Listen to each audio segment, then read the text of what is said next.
Yeah. So basically, I asked Doc to come because I wanted to go over. I know everybody gets questioned. I know I get questioned a lot about supplements and talking about obviously legal supplements.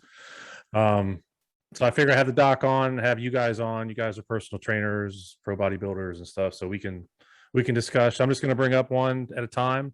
I got like 5 or 6 of them. I mean, kind of the main ones that we talk about, because a lot of people don't know what they are.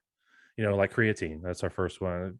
You tell people to take creatine, and some people look at you like, well, what's it do? And then there's people out there that can't answer it. You know what I'm saying? So obviously we got from a bodybuilder's point of view and from a doctor's point of view. And so we'll just see how it goes. So the first one I got is creatine monohydrate. And this is actually the best selling supplement in the country right now, from what I've researched. I thought it started like a long time ago, but 1992 is when it was first introduced. Y'all know that? Yep. In the Olympics in Barcelona. Yeah. I remember that and Vanadyl sulfate came out right around the same time. Oh Lord, I remember taking Vanadyl sulfate for my first show I ever did. Man, I don't know if it was that, but that was lighting me up, giving me like serious gas, like at the time. Yeah. So the basic definition of it, and I'll go over these and we can break them down however you guys want to talk about them. It's an amino acid, obviously. It's for strength, muscle size, performance, injury prevention, it's brain health, bone health, and there was even, I don't even know, Doc, it says it's for skin. They're making creams for it to put on the skin. I tried it the other night; it didn't work. But that's the kind of the basic breakdown on creatine. My question is this, and this is the one I get a lot: is are you supposed to cycle off creatine, or should you?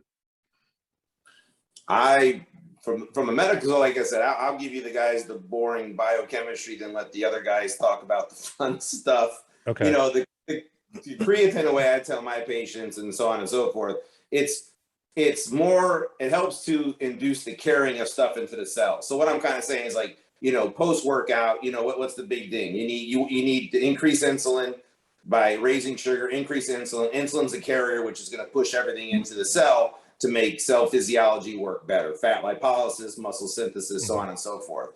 So what creatine kind of does, like I tell my patients and different things, it's kind of like it punches the cell membrane in the face. So it keeps it kind of punch drunk. So it leaves that cell membrane and the receptors more activated to allow the insulin to carry all the nutrients into the cell, if that makes sense. Like I said, you're actually, you know, a more efficient system. Now, staying on creatine a long time, what you have to be careful is, again, from skeletal muscle breakdown, from recovery and training, and the creatine in general, like I said, it's got to go through the kidneys. Okay. And like I said, that's by one thing that I watch with a lot of my lifters and stuff. Are we staying hydrated enough with the skeletal muscle? You guys know CK levels and rhabdo. You know what I'm saying? And if you continue to keep having muscle breakdown, pushing the stuff in the cell, and then biochemical waste products, then in turn what happens, it starts clogging up the kidneys. You follow me? And then that's a big issue because it just backflows to the vascular system. So that's kind of, like I said, I tell my patients and working with athletes that, yeah, you're going to want to cycle on and off and give yourself a break. So. Okay. Now, Ryan, before workout, after workout, what dosage? I think like 5 grams is what I That's what I always recommended. I mean, to be honest, I mean, I personally never really did a whole lot. I mean, I would just do 5 grams at the most, me personally, but I mean, I wouldn't recommend anybody do any more than 5 grams, like pre or and post. Okay. And what about women? Sure. I mean, I don't see anything. I haven't researched anything negative about it. I would, Doc, anything. No. Like I said, if you think about it from two sides, from like an athletic perspective, just like I was saying, is a little bit pre to bring the nutrients in so you can begin to work it out. But then afterwards, because remember, after we work out, our body is like, look, you need to pay me back. So that's the whole point, is increasing insulin production, getting the protein into the cell as quickly as absolutely possible to start paying back that cell for what it's done to help the training. I, from a cardiovascular perspective, use creatine because the cardiomyocyte, which is the heart muscle cell, absolutely loves creatine. And remember, a lot of times with congestive heart failure or heart issues, it ends up being an energy deprived heart. So now what you're doing is you're opening up the cardiomyocyte more efficiently, getting the nutrients in to actually help cardiac function. So actually, when learning cardiology, creatine is one of the supplements I add into the mix to help my cardiac patients. Nice. Now, from a standpoint, from a medical standpoint, what would be the dosage on that? Usually between 2.5 and 5 grams. I mean, it's still fine. Absolutely. Yeah. I think less than that, you kind of start running not enough. And then too much, like you said, the whole loading phase, just stay to 5 grams. Yeah. Perfect. Yeah. Cool. I've never heard that before. That's interesting. I find with women, you know, it depends on the woman, because I mean, as it volumizes your cells, a lot of women feel bloated and they don't like that feeling. Yes. So, I mean, it's more of a mental thing with them, that they just don't like to take it because they feel all blown up and bloated. And it's, you know, how most women, unless they're like bodybuilders specifically, they don't like that watery, bloated feeling. Not that you get like a huge amount. I never really experienced any subcutaneous fluid retention from it, which is crap. I mean, people say that all the time, but I mean, women don't like that large bloated feeling. So that's the only issue I've ever dealt with women. So from a, you know, that's it. Yeah. Now, what about somebody's on prep? Obviously, creatine holds water, and the beginning of a prep, end of a prep, okay, in a prep at all? Well, me personally, all the way through the prep, to be honest, I mean, it's just water. Maybe like in the last few weeks, start phasing out of it, but I mean, it's just water. I mean, I think, you know, in prep, I think that's one of the most important times to be oversaturated with fluid, especially towards the end. Mm-hmm. Your body doesn't want to hold fluid, and doesn't that make you a little bit more, you know, acceptable to injury? Mm-hmm. Mm-hmm. 100%, because you're dried out. So now your tendons are dried out. You're still training hard. Now, like I said, 3 weeks out, you end up pinging the tendon. Or remember this, the more fluid that you're kind of holding from that perspective, when you start, you know, again, what does carbohydrates need to make you tighter and harder? Now you got that, not having to drink all this water, you have this interstitious water in the space to create that, you know, to help your carbohydrates work even more efficiently, because there's a reserve of water. You see what I'm saying? You're not having to water load as much, because now you have this from a cellular perspective. Yep. And I would even use like some creatine in the carb loading phase as well. Yeah, absolutely. Yeah. Ian, you having your clients on that, or do you? I'll be honest with you, perfectly honest with you, I never used creatine ever. Really? Never once used it. Wow. The only information I had was that it creates ATP. Is that right? To contract the muscle harder. And one thing this might not be relevant at all, but one thing I always noticed was when creatine first came out, the amount of hamstring tears in NFL went through the roof, and I always wondered whether it was related to it and whether it was because the muscle was contracting too hard. So I always actually advised against using creatine, believe it or not. Which is why that information about it being good for your heart interests me, because obviously I just had heart issues, so I might actually get someone use it for the first time in my life now. And not a lot, like I said, just a little bit, because that's what I remember, Jason. So I'm getting old. I forget. That's why I told you to remind me towards the end. I was getting ready to ATP. Yeah. Mm-hmm. Yeah, I want to make sure I go over that protocol with you guys, because it's absolutely phenomenal. Phenomenal for your athletes. So now, do you now Doc, with the creatine, what do you always recommend, like a pharmaceutical grade, or just because I know all supplements aren't created equal? No, 100% I do. And then that's the scary thing now as a provider, you know, like, you know, looking at these different supplements that are out there, and then how much stuff is fake. And like, so what I do with it, and Jason knows this, a lot of times what I have is there's a company that I use called Full Scripts. What's beautiful is it's all physician grade supplements that we actually, like, I write the order and send it to you, and it gets shipped right to you. And what's nice is like, you know that it's legit. And what's beautiful is that all of your dosing strength is at expiration. Mm-hmm. So if it's like I'm saying a probiotic, it says 50 million CFUs. That's 50 million CFUs at date of expiration. Gotcha. Because what you have to be careful is a lot of the supplements being sold on Amazon, unless the distributor is on Amazon, because they showed us we went to a seminar on it, that they're faking the serial numbers and everything, and all ends up being is a sugar capsule or some nonsense. And that, like I said, the people spend money because they want it, and then you get in complete garbage. Gotcha. So, you got to go to a good source, 100%.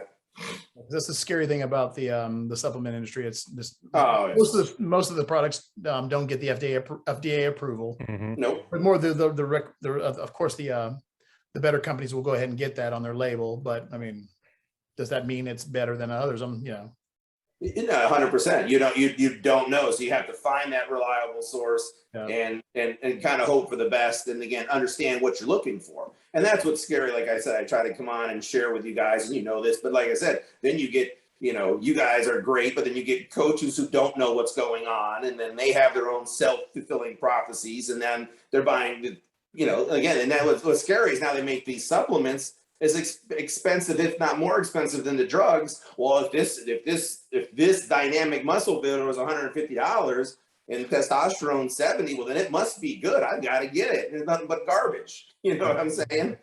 Yeah. So. Yeah. Cool. All right. Well, we'll move on. I got next here is omega-3s. And I didn't know this. Omega-3, just omega-3s, just these little damn pills. Last year, $33 billion in sales. And they're saying by 2025, it should be at 57 billion. So I think we need to go into the omega-3 business. Okay, so now, Doc, it says I'll let you kind of touch on these. There's 3 types: the EPA, DHA, and LHA. Yeah, that's your GLA. Or GLA. Okay. Yeah. What's the main one that we usually, the one with the fish oil, right? Is the main one? Yeah. Okay? So your omega-3 is going to be your EPA, your DHA, and you're going to have your GLA.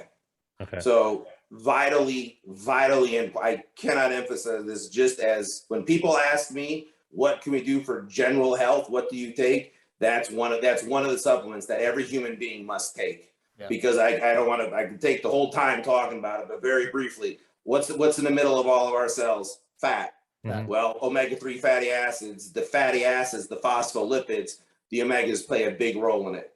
The DHA plays a major role in neurological health, EPA all over, cardiovascular health, endothelial, which is the vascular health, helps with cholesterol, helps to lower triglycerides, helps to change particle size of the HDL. So vitally many different important resources come from taking omega-3 fatty acids. And the dosing on that, you can go up between 2,000 to 4,000 milligrams a day. Again, one thing you'll hear about, it causes bleeding and different things like that. Again, even at doses of 2,000 to 4,000, not so much. No. Not so much. So basically, anybody from obese to a pro bodybuilder should take it. Yes, 100%. Okay. It keeps that, and again, remember, it's going to act as all these things, but then at the end of the day, we've talked about this on other shows. It acts as an antioxidant. It keeps down inflammation. Mm-hmm. Ultimately, at the end of the day, inflammation is great for healing, but it pretty much is the root cause of about 99% of the chronic diseases that a human being is going to acquire. It's in some type of inflammatory-based process. Well, omegas are a very efficient, relatively inexpensive way to help that out. But last thing in closing, let the other guys talk, but you need to be careful where your sources are, because what are they? They're spilling oil. So we don't need to be going, not knocking, but if you don't go to Walmart and buy your fish oils, because again, Walmart buys it in bulk. So it's sitting in a back room on a pallet in 100-degree weather, so it can become rancid. Make sure you're getting good sources, reputable sources for your omegas, or if not, it's literally doing, again, like we talked about the creatine, nothing for you. Mm-hmm. Right. I guess they are called essential for a reason. So, I mean, essential fatty acids. Also, with purchasing brands as well, I'd imagine that, I mean, you'd want a reputable source with omega-3s, especially because I know there's vast amount of supplements that use farmed salmon, right? Mm-hmm. Fish oil from. So if it's farmed, they're not eating what they need to eat to really produce those essential fatty acids. So you're basically just wasting your money, right? Yes. Mm-hmm. So. And one thing really quick on the omegas, a beautiful thing, not plugging, but just in general, your doctors or whatever, if you're taking these supplements, what needs to be done is you need to run an omega index between omega-3 and omega-6 index. And that's a simple blood test to determine what your omega levels are, because we should be at a very low omega-6, which is pro-inflammatory, to omega-3, which is anti-inflammatory. But in America, we're like 20 to 1 pro to anti. You should be about 2 to 3 to 1. And that also too, if you're going to take omegas, again, it's a simple blood test to get your omega index to know where your 6s and your 3s lie. You follow me? Very, very important. So yeah, I would recommend that everybody do their omega-3 fish oil, but also some evening primrose oil as well to get those 3s. Yeah. Now, if you guys have something you want to throw in, just say, hey, you know, take that, but stack it like you said, the primrose. Because I didn't write it. If I wrote everything down, we'd be here for 8 hours talking about all this stuff. So, okay, cool. Ian, you got anything on that? No, not really. I never really. I do use it now, but I never used it when I was bodybuilding. Yeah. Never used it when I was bodybuilding. Yeah. What as far as blood thinning issues go, I got told when I had my heart surgery that because I'm on blood thinners, that I couldn't use fish oils. Is that correct? Well, we would decrease your dose. They've showed, like, you know, you're on the blood thinner, but like I said, you just decrease the dose because the benefit far outweighs the harm. And the bleeding where they've really shown is at really high doses. You're talking 8, 9, 10, 12,000 milligrams. Say a standard dose for you between, let's say at 2,000, which is half of what I would normally prescribe for somebody, you would be fine. Right. See, that's why I think these type of shows are really good, because most doctors in the medical field have no concept of real supplementation.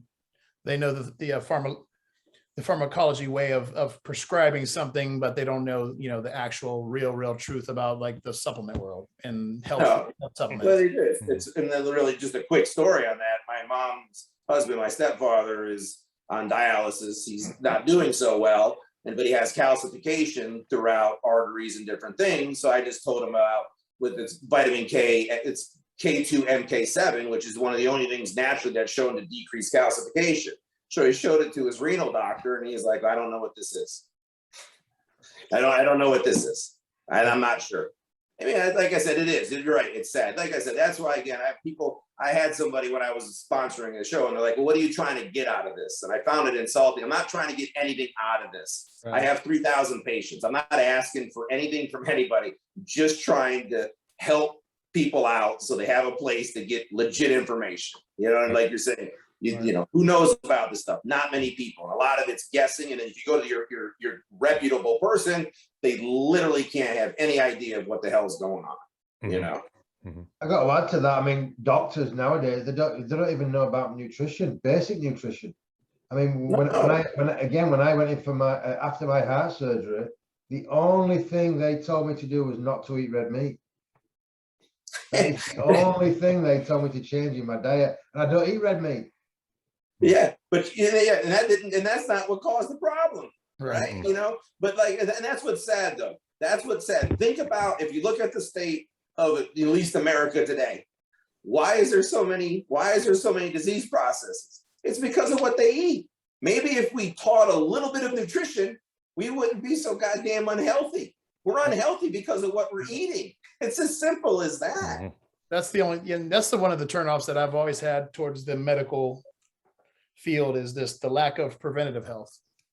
No, yeah. You know, keeping people sick is big business. So why share them how to take care of themselves at home? I mean, I don't know. It's a breath of fresh air to hear you say these things, because, you know, most doctors don't preach that. So another thing, going to any hospital and spend some time in there, and I'm going to get hate mail for this, but the nurses that come in and out of the room, they're all obese.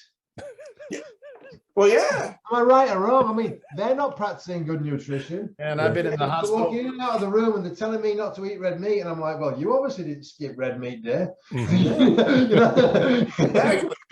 Yeah. You know, at least semi look the part. At least practice what you preach. You know. You know, exactly. Yeah. That's like being a personal trainer, walking in look like you never worked out a day in your life, telling somebody how to. I read the book. And Jason, you know this. What have I told you a million times? There is nothing that I will ever tell you to do, tell you to take, even on new medications or peptides or anything that I've ever come up with regenerative. What have I always told you? I do it first. If it works on me, then I'm giving it to you. Yeah.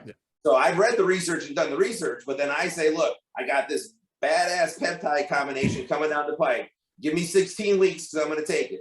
If it works, I'm passing it on to the public. If it doesn't work, I'm not going to tell you to take it. Yeah. You know, like I said, practice what you preach. I'm going to do it. Then I pass it on to you guys. Yeah. So what's this K2MK7? What does that do? It decreases calcification. So a lot of the issues from a coronary perspective is calcification within the arteries. So it helps to decrease calcification, break calcium down. Now, From a natural perspective. K2, that's potassium K, right? No, vitamin K, vitamin K2. There's three different vitamin Ks, 1, 2, and 3. It'll come, you'll see if you type it up, K2, MK7. K2, MK7. Interesting. Ian, did you guys even, back when you started in the late 80s, 90s, did the guys even care about any of this stuff? Was anybody really like care about their cholesterol, their omegas, anything like that? No. I mean, we never even got blood work done back then, because I remember asking my doctor when I was about 19, 20, asking him, I told him I wanted to get my blood work done because I want to be a pro bodybuilder and I want to use stuff. And he basically said, this conversation never took place, and I won't give you blood work. I won't do blood work for you. No, not really. I mean, the only thing we used to do was basically take a multivitamin, multi-mineral, so we weren't deficient in anything, just like a broad spectrum thing. But there was not a lot of specific supplementation, really. I mean, it was all about the protein, really, back then. Yeah. And glutamine came in later, and there were things that we did use, but not to this extent. I mean, I've never heard of K2 MK7, never heard of it in my life. Wow. Cool. I'm a Neanderthal. What can I tell you? And we know you don't like fat nurses. I have nothing against fat nurses. It's just the fact that the thing is, it's like working in a hospital, right? And you're treating all these people for smoking diseases, and then walking out of the hospital and having having a cigarette. Sorry. But it's just. It blows my mind. If you're seeing all these people die of these certain things, you wouldn't think you'd go home and do the exact things that killed them all, would you? You would think. Just an observation. Sorry. That's all right. All right, we're moving on. Next one is the BCAA, leucine. Let's see. I'll just give you the little basic definition I got here. Most essential amino. Stimulates muscle growth, modulates the insulin and carbolic effect. Did I say that right? Preserves lean muscle tissue, energy, enhances thinking abilities. I mean, it's basic. I mean, I love BCAAs. Of course, I drink them every day. So I did see something here. It says if you're leucine deficient, like your protein, it won't work in your body. Am I saying that right? Pretty close. So your branched chain amino acids are your leucine, isoleucine, and valine. Okay. And again, I'm sure you guys know as well, but I'll tell people, I think branched chain amino acids, if you put me back in the corner and say, when's the exact best time to take it? I tell it while you're working out, because leucine, the most powerful one, is beautiful for protein synthesis, meaning growing new protein, new muscle cells, and increasing fat lipolysis. So you are right. Isoleucine, kind of on a smaller scale, it kind of backs up. But this is the big one, is valine. So when we work out, right, we get pumped up, everything's going. But around maybe let's call 45 minutes to an hour in the workout, you kind of start to lose that pump a little bit, start to feel, well, guess what's happening? You're releasing serotonin. And everybody what is serotonin? It's an amino acid it comes from meat. It's amino acid that gives you it comes from tryptophan, which is what keeps you calm, right? Like I said, when you eat Thanksgiving dinner, tryptophan converts into serotonin, right? So when you're working out, you feel good. So you're releasing serotonin. So again, serotonin makes you feel good, but you lose your your inhibition to do things, kind of your gumption or drive. Well, what's really great is valine blocks tryptophan from entering the brain and converting into serotonin. So that's why drinking BCAAs while you work out, you'll notice that you can work out longer and be more efficient at it. Does that make sense? Mm-hmm. So like I said, if I had to say that, you know, BCAAs you can drink throughout the day are fine, but the most efficient time should be intra-workout, because you're going to increase your protein synthesis, increase your fat lipolysis, and decrease tryptophan conversion of serotonin into the brain, which is not going to give you that happy but lazy approach. Okay. And same thing like with creatine, gets processed through the liver. You mean you want to be careful not to take too much of it, anything like that? Yeah. Again, your body, again, from an amino acid perspective, your body's going to use what it needs to, and it's going to get, because you remember, you know, when you start talking nutrition, the body can only do 3 things with 3 different products. You know, it can't absorb protein. It can only absorb amino acids. It cannot absorb carbohydrates. It can only absorb monosaccharides. And we can't absorb fats. We can only absorb fatty acids. You see what I'm saying? Mm-hmm. So your small intestine's only going to absorb so much, and you're only going to utilize so much. The rest of it you're going to get rid of. So, but yeah, BCAAs by far, in my opinion, the best intra-workout drink and product that you could absolutely take. Yeah. Yeah. And like what Ryan says, just be careful with the product that you get. Yeah, exactly. Do some research on it, stuff. So that's with any of these powders, right? Especially here in Florida with the heat and stuff.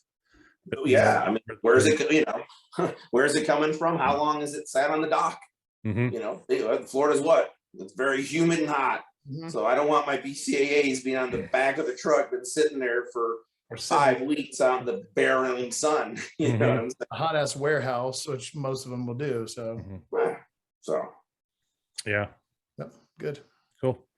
All right, we'll move on. We'll do these 2 together because I think they kind of get stacked together. Glucosamine and glutamine.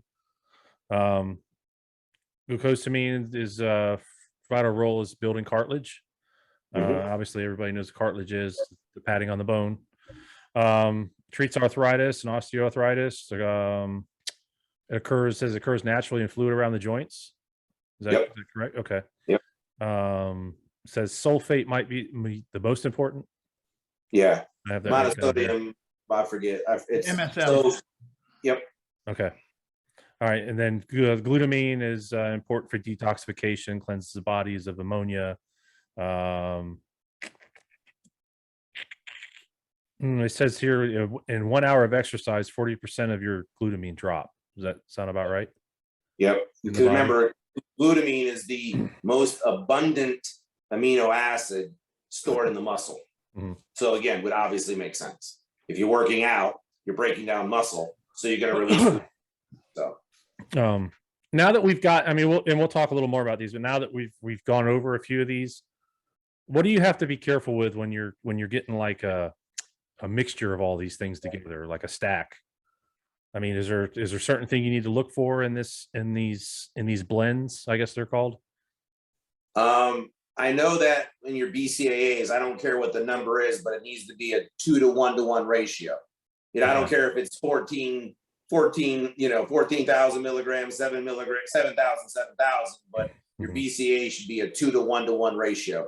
Anything more than that's not efficient as far as the body utilizing it. Glucosamine, outstanding, but this definitely wants to be mixed with chondroitin and MSM, because it's going to cause more. Like you said, glucosamine and chondroitin occur naturally in the body, what's called a glycosaminoglycan. So basically like a bottle brush, you know, like the little bottle, the little thing you clean bottles with, that's what it kind of looks like. So what it does is it absorbs water like a sponge, and that's what keeps the fluidity in the joint. So outstanding. Glutamine, I cannot emphasize, we'll go medical on this one for you. Glutamine is vitally important, first of all, for all the bodybuilders, because glutamine is the fuel source for the small intestine. Remember, your small intestine is where the magic happens. That's where all the absorption takes place. Remember, stomach digest, that means break down. The small intestine is where everything gets absorbed. So if you're small, you've heard of leaky gut and all that, that's where the small intestine isn't happy. And then large intestine moves things through. So glutamine is the essential fuel source for the small intestine. Then from a working out perspective, glutamine first thing in the morning is going to help to keep down cortisol levels. And what does cortisol do? Breaks things down. So I tell my patients and athletes 5 grams of glutamine in the morning, 5 grams of glutamine usually in the mid-afternoon, then 5 grams of glutamine before you go to bed at night. Absolutely protecting the GI system, as well as keeping cortisol down and replenishing the amino acid that's the most abundant in the muscle. Now, doesn't it also help repair and the lining of the gut as well? Yeah. Absolutely, Yeah. 100%. It's so, I mean, again, that's what, like I said, you can put, there's, again, supplementation is a lot, but there's really, you pick your 5 or 10 top supplements, and you can really not only excel performance-wise, you know what I'm saying, but you really can excel biochemically and physiologically. They're so important now, they're so very important. Like I said, all these things have been sitting here, but they're right in our faces, but we've never utilized them, and you put the right regimen together, like you said, with you guys with bodybuilding. I mean, you're talking about eating 6 to 7 times a day. Yep. Well, we're not, truly as a human being, we're not meant to eat 6 and 7 times a day. That's a lot of stress on the GI. But how many bodybuilders are into good, great GI health? They don't know anything about it. And that's kind of what I share with a lot of my clients is like, I mean, I don't care, how your training is. I mean, how effective, I mean, what you're eating is not as what you're eating and how much you're eating is not as important as how it's digesting. Because I mean, if you have a piss poor digestive system, what good is it doing your overall, training, your overall ability to recover and repair? It's not going to do nothing. So yeah, if you're not absorbing, who cares? I don't care if you take, I mean, I'm using a fictitious number. I don't care if you take grams of protein if you only absorb 10. Yeah. Who the hell cares? Who the hell cares? Doesn't matter. This is wasting. Yeah. That's what I say. Again, that's and Jason knows this. Like I said, when my athletes, my patients come to me after shows, that's kind of when I'm the asshole doctor. I'm like, okay, you had your fun. Now you're going to do exactly what I tell you to do to get you ready for next year. So we do an entire multi-phase detoxification of the liver, the GI tract. Then we actually go and induce autophagy in the body, which means killing old cells. So we do senolytic therapy. So basically getting the whole GI tract completely cleaned out. Then we put IV therapy back in them. Because remember, even the best GI system in the world is 30 to 40% absorption. But IV therapy, 100% of the time. So all the micronutrients go back in via IV. All the antioxidants go back in via IV. So now when I turn them back over to their coaches, they're clean, they're ready to get back on what they need to, because again, crap in, crap out, so. Yeah. And a lot of the coaches that I know personally and have worked with, and a few other ones that, for instance, I know, like AJ Sims. I mean, I worked with him. He's really huge. He's huge on taking it from a digestive standpoint. Even Matt Jansen, I believe Nick Walker's coach, is huge on the digestion, and all their clients are, they get remarkable results due to that. Mm-hmm. Absolutely. But I think that is a very underappreciated. It's underappreciated in health. Yeah. Like again, if I put somebody, let's go with the basic that if I put somebody on hormone replacement therapy, just with basic hormones, if the GI system is jacked up, I'm putting something in and I'm not going to get great results. So pretty much a good percent of my patients are going to go through a complete 4-week GI detoxification process and rebuilding. That's the key thing. So you can detox all day, but then you're left with this GI system that's all fresh and new. We got to rebuild it up. Then, because then it makes me look good because everything works well, so. Now, as far as the taking it pre, post, intra, or does it matter?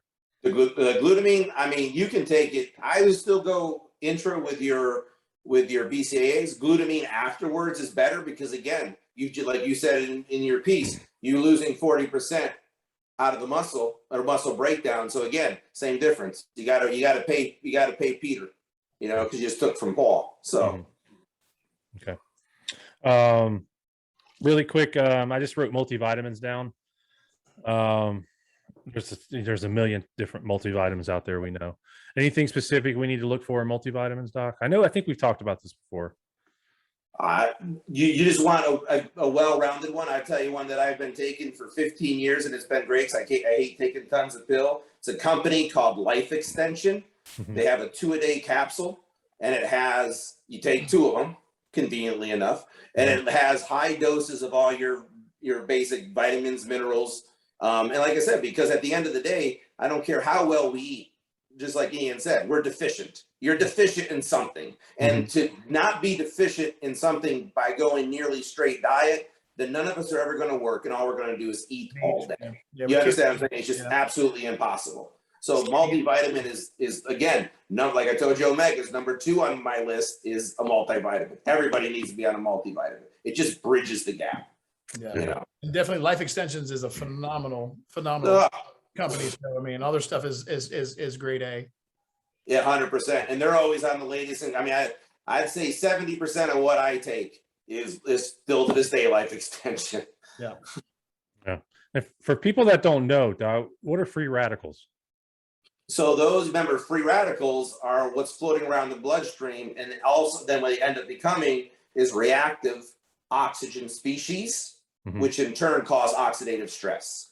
Okay. So they're unbound. So basically, kind of like a bunch of hooligans running around with no chaperone. They all come together to form a nice little gang called reactive oxygen species, and then now it just reaches havoc on every system in the body, cardiovascular system, neurological system, all over. So basically, you end up increasing inflammation and oxidative stress within the body. Okay. Yeah, it mentions that quite a bit here for muscle aging and stuff like that. Again, and aging in general, in the skin, aging in the muscle, all of it. It's all inflammatory based. What antioxidants would you recommend, Doc? Antioxidant wise, a really great one is turmeric. Is very good as an antioxidant. Another one that's huge for you for your heart as well, and you've probably heard a lot with COVID, is quercetin. Quercetin is a big. Let me say, you're gonna make me spell it, and I can't write it down. Quercitin. Quercetin. Yeah, beautiful. Keeps down histamine, but for you and your heart, it slows the heart down from making too much what's called angiotensin 2, which is vasotoxic. So again, that's a really powerful, like I said, turmeric, curcumin, and then your quercetin. Those are 3 really big. And then add that to your omegas. There's a pretty good antioxidant compound. Interesting. Yep. Thank you. Cool. Next one I got is nitric oxide. Most is important for blood vessels. It's actually the fastest growing supplement. It says decreases soreness, lowers blood pressure. I know this. Everybody talks about getting the nitric oxide to get a good pump when you're working out. So basically, Doc, I guess you can kind of give us the physiological side of it. So, and again, I'm just saying it rhetorically. So, what is it?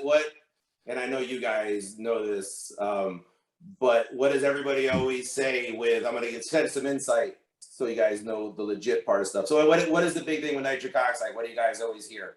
What do we take? What? Arginine, right? L-arginine, L-arginine, L-arginine, L-arginine. No. After the age of 40, the L-arginine pathway is inefficient in human beings. Okay? Second of all, a level of arginine in the body usually is somewhere between 90 and 120. Very rarely will it drop less than 60. You only need a level of 3 to 5 to make nitric oxide. So when you turn the label on your supplement for nitric oxide, make sure the first ingredient is citrulline. Because remember, a nitric oxide is made in a biochemical process called the urea cycle. Citrulline kicks off the urea cycle. Arginine is towards the very end. So if you're giving arginine, you're not allowing the entire biochemical process to work like it needs to. Nitric oxide is absolutely phenomenal, okay? Like I said, it protects the endothelium or the arterial wall. It causes vasodilation. So here's the thing though, nitric oxide is a gas. It only lasts 1 to 2 seconds. So if you can find a good liposomal glutathione product, it will allow your nitric oxide to last longer in the bloodstream. Also, whey protein will push more nitric oxide into the endothelial cell to make it work even better. Does that make sense? Yeah. And one last thing. on your nitric oxide. So all of the arginine, the citrulline, even the medications for erectile dysfunction, such as Viagra, Cialis, and all that, work off what's called the eNOS pathway. Well, that's only 50% of your nitric oxide production. Okay. There's another side of making nitric oxide called the nitrate pathway. And where that comes from is beetroot extract. Now, I know everybody's not going to eat beets, but you can find beetroot extract powder or capsules. So now if you take a supplement that incurs citrulline with a supplement that has your beetroot extract, now you're taking both pathways to make 100% nitric oxide production. There is not a patient cardiac wise that I don't have, for all intents and purposes, that is not on the daily dose of Cialis and 2 beetroot extract capsules a day. It's pretty much the basis for all of my cardiac patients. Phenomenal supplement, phenomenal gas in the body. Yeah. It does wonders. Cool. Yeah, I actually used to juice like fresh beets before I trained. Yeah. I used to do them just straight off and get some organic beets and just juice them. Yeah, but like I said, you're increasing the nitrogen. You're completing the biochemical pathway, and it's it's funny. Like, just really quick, like I might have guys who have ED. I can give them a Cialis or a Viagra, and it works okay. But I throw this stupid little beetroot extract capsule into it, boom, done, taken care of. Because they're missing 50%. You're missing 50%. You're only getting, like, your 100% is 50%. That's all you got. So gotcha. Well, okay. One of the last things I wrote down. I just wrote caffeine down as a supplement because obviously that's in a lot of supplements. 1 cup is 75 milligrams of caffeine. Does that sound about right? Yeah, pretty close. Yeah. What's too much? Is there too much? Yes. Got to be careful with caffeine. Caffeine's a stimulant. So again, it can be dangerous. At the end of the day, it's a stimulant, and it's going to cause your sympathetic nervous system to increase. It's going to increase heart rate. It's going to cause vasoconstriction. But again, so you want to find that happy medium. But again, another thing that people don't know, and when I test my cardiac patients, I do genetic testing on their heart. But you have to understand if you're a slow or a fast metabolizer of caffeine. So let's just say, Jason, you're a fast metabolizer and I'm a slow. So say you drink that cup of coffee and I drink that cup of coffee. Well, you're a fast metabolizer, so it's in your system, out of your system. So it's not really going to affect you negatively from a vascular perspective. But if I'm a slow metabolizer, it might take me 2.5, 3 hours to get that caffeine out of the system. So, and again, that's where, again, understanding your body or doing specific testing comes into play. Because I have people who have heart problems and high blood pressure, and I come in and I run the genetic test, and they have a genetic disposition to be a slow metabolizer. I take them off their caffeine and the pressure drops automatically. No matter how much blood pressure medicine I gave them, it doesn't matter because they're counteracting it by taking too much caffeine. Caffeine long-term, too much of it can cause arrhythmias in the heart. Again, it can cause, I drink coffee, so it's calling the kettle black, but again, within moderation. But also I know as well, I check my genetics and I don't have the gene. I have half of the gene, so I don't drink nearly as much caffeine as I used to. And pressure's lower, everything's better. But again, it's as a stimulant, it will help you lose weight. But again, what's the trade-off? Hey, I'm lean and I'm ripped, but now my heart's kind of overworking. So nobody cares about being, look how awesome you look and you're in a box. You know what I'm saying? Yeah. So, speaking of losing fat, I didn't write it down here, but I thought about it. It's diuretics. And the big controversy with diuretics right now. And I guess my question to you is this: is there a safe diuretic? If used correctly. I think what happens is we have these people taking diuretics who had literally, I'm going to say it bluntly, can't find their ass with both hands. Now you're taking a medication that's going to strip fluid in exchange for electrolytes, and you're just taking it because I want to lose water. Well, understand the diuretics work on different parts of the kidneys. So if you're giving, we'll say like a loop diuretic, like a Lasix, that works really close to where the kidney begins to filtrate. So it has no regard to try to spare any type of electrolytes. Understand that the human body works off electrolytes. Why we're talking, why my hands are moving, why we're doing anything is there's a constant balance of electrolytes in and out of the cell. Okay. Now you just start blowing water out of the body. Now, guess what happens? Now you have tons of particles in there with no water. Now cells start going crazy. Things are happening. And again, nobody knows what the hell is going on, and no one's drawing lab work. No one's checking levels or anything like this. So you got to be very careful with it. You know, like I said, you're using Lasix uncontrolled, you gotta be careful because you're pulling out magnesium, which is important for the heart, potassium, which is important for the heart, sodium, which is important for the nervous system. You know, gotta be very, very careful. I mean, it's not as extensive, please. I'm not saying it, but it's one of those things where people are overtaking diuretics or people like using insulin. It's like you're stepping into a world, you really better have your stuff together or you're gonna cause major issues. You know. Yeah, that's why these people are collapsing and stuff. Well, yeah, they don't know and ultimately dying, you know. Yeah. Crazy. So basically, and at the end of this, I kind of wrote testosterone.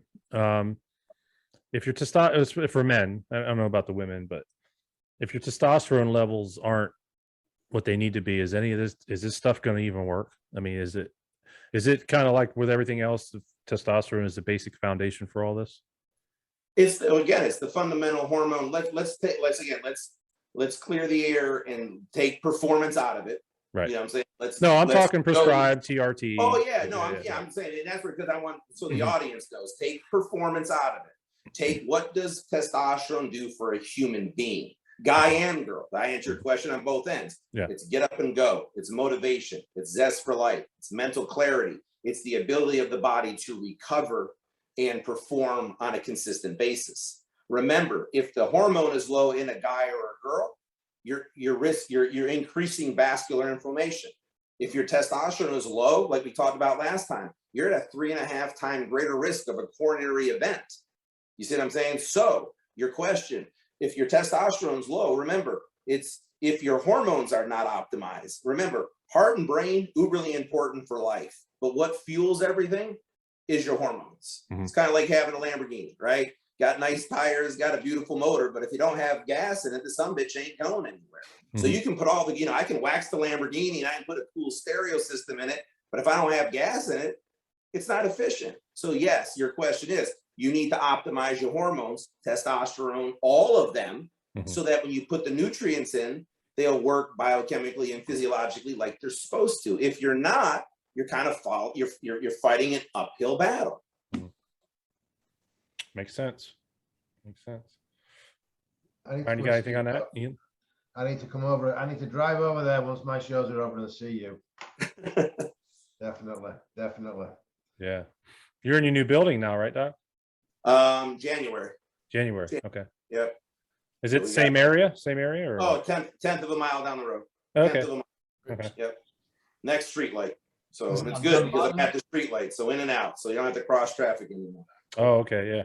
It's right off of Dunlawton, correct? Yes, sir. All right, cool. Yeah, good. Yeah, awesome. Well, that's all I had as far as just kind of the main supplement stock. Again, I appreciate it. And I didn't bring up like protein powders and stuff because I think last time we went over protein sources and stuff on one of the shows before. And so let me tell you about that ATP protocol real quick. Yes. And Yeah. this is for any of your athletes. So this is the secret. I'm letting my secret go. So anyways, but athletes, Ian, for your heart. Again, remember, and Ian said it perfectly, ATP, adenosine triphosphate, that is money in your body. That is your energy. You need ATP. You need mitochondria, which are kind of like your fireplaces in your body to work consistently. Let me just kind of break some of this down for you real quick. Mitochondria are in every single cell in your body except red blood cells, okay? Every cell has between 100 and 1,000 mitochondria. And inside those mitochondria, there's a little thing called an electron transport chain that makes ATP. Every mitochondria has 10,000 electron transport chains. So you can see how the number is just unfathomably big, right? But think about it. If your heart cell begins to lose energy, what's not going to work? The heart cell. Then ultimately the heart. If the muscle cells begin to lose energy, what's not going to work? Your muscle, your brain. Just attach it to any cell in your body, right? If the energy source goes down, then that cell doesn't work efficiently, okay?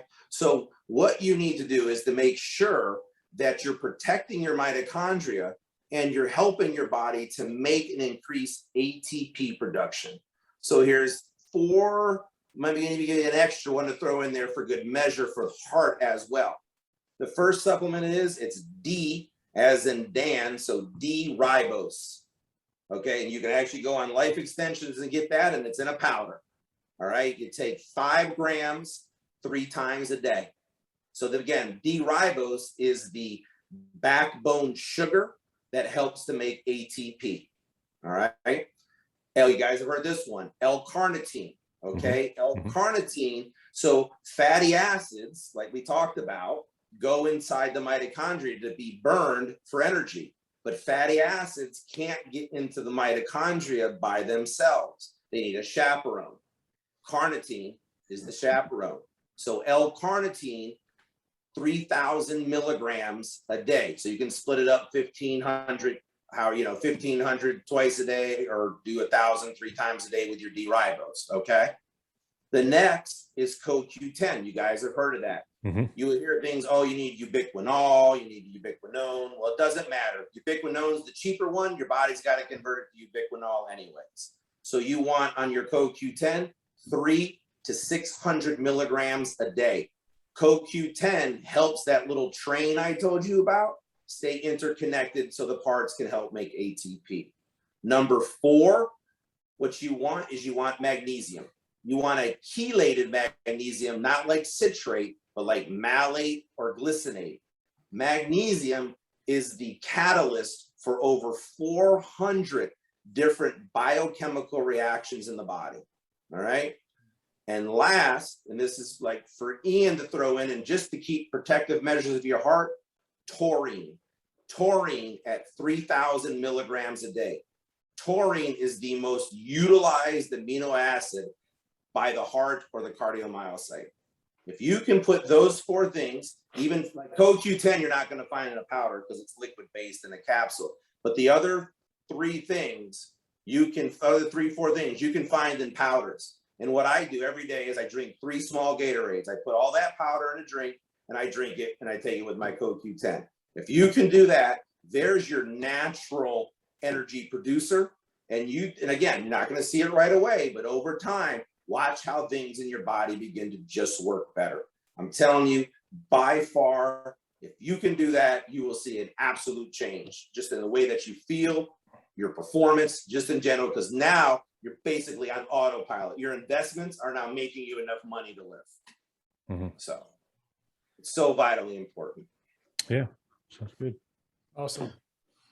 Awesome. Well, Doc, man, thanks again for everything. I mean, I love when you come on, you break everything down for us and tell us kind of how much of an idiots we are. You're not. Well, again, you protect me, so you're good. So again, we got to. You know what though? Everybody stay in their lane, and we do good. Then we all work together. You form. Yeah. Then if I'm over here trying to protect people, I'm screwing everything up. So I'll stay over here. And then again, what is it? Lean on your strengths and manage your weaknesses. Then you got a strong team, right? There you go. Yep. Before we go, how's the book doing? It's doing good. Yeah. I mean, like I told you, I got a copy of it somewhere. Absolutely. Look at that. There we go, man. Look at that. I am getting smarter. See that? No, it's amazing to me because, like I said, this just blows my mind that I had the ability to write a book. And from where I came from, I have people who are reading my book all over the world. I'm like, are you kidding me? Get out of here, man. I'm just me. I'm still me. So I appreciate the support again. Thank all of you guys for letting me even come on here and run my mouth. Like I said, I just want people to know, because I don't think people get accurate information. And again, that was one of the reasons I became a doctor, was to give people access to healthcare who normally wouldn't have legitimate, true access. And that's really, at the end of the day, is all I want out of this. Yep. And again, we thank you. I really appreciate it. Ryan, you got anything? No, that's Good, man. That's covered pretty much everything we were talking about. I mean, All right. Good deal. You guys gonna have anybody going to Daytona this weekend? I'll be there. Oh, okay. I have a guy competing, so I have to go and dial him in the last few, like get ready. So Yeah, my weekend's still up in the air. I don't know what I'm doing yet. I got a couple things I got to deal with, but I'll see. All right. I'm gonna try to make it to yours. I'm gonna try to make it to Ian's. So yours is in Spring Hill Sunday, right? As in Spring Hill on Sunday, and I believe the Daytona show Saturday. So if any athletes want to come over and compete in our show the day after the Daytona, we're more than welcome. We'd love to have them. awesome. I was going to ask you that, Ian. How's that work? Because they have to weigh in the day before. Can they just how would they come over there if they want? We don't weigh in the day before. You don't? Okay. No. We do our registration. Everything's real efficient with how we do things. We do our registration at 9 a.m. the day of the show. We have the athletes meeting at 11, and all our shows start at 12 noon. And then it's a run-through show. We don't do a pre-judging and night show. So the class comes out. We do the quarter turns, compulsories, comparisons. Every athlete gets a chance to do their free posing, and then we bring them all out together and we announce the results. It's very, very efficient for the athletes. So yeah, no. If I did a Saturday night show, I can come over to your Sunday morning and just walk exactly. Yeah. You Okay. can come straight to our venue. You're already in shape. You've probably got a good base tan from the tan before. You could come over to us. We could put another coat of tan on you and get you on stage. And don't that's forget a good idea. our entry fee is only $50 for our classes too. That's not bad. And that they say that's that saying you always look better the day after the show, man. There you A lot go. of people do. Yeah. A lot of people do. The pressure's off. They've eaten some food. They've filled up. You know, it's that's another reason why we do our shows on a Sunday, so we don't conflict with other shows, and gives an athlete a chance who's already in shape to get on stage at another show the day after. Yeah. No, that's a good idea. It's not a long day like a pre-judging and night show. It's a much shorter day. So, yeah, if it appeals to any athletes that are competing this weekend, then we'd love to have you on stage. Awesome. We'll put the word out. All right, guys, that's all I got. Thank you, guys. Thank I you. appreciate it. Yeah, thank you, Doc. All right, gentlemen, have a good evening. Thanks. All right. Bye-bye. All right.